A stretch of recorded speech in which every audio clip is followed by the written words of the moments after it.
Hello guys, in this video I'm going to show you how to set the static course correction on the NavShip application. But first of all, I just want to mention, please don't forget to subscribe to our channel, because at 100,000 subscribers we are going to show you our YouTube revenue statistics and growth strategy, how to make money online. So let's jump into it. First of all, open the application on your device. Tap to the three lines at the upper left corner of the screen and go to the second option, the My Boat.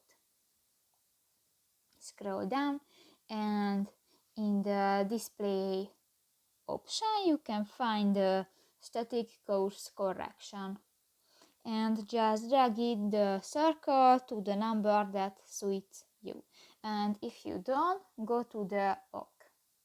So that's pretty much it for this video, guys. See you in the next one. Bye bye.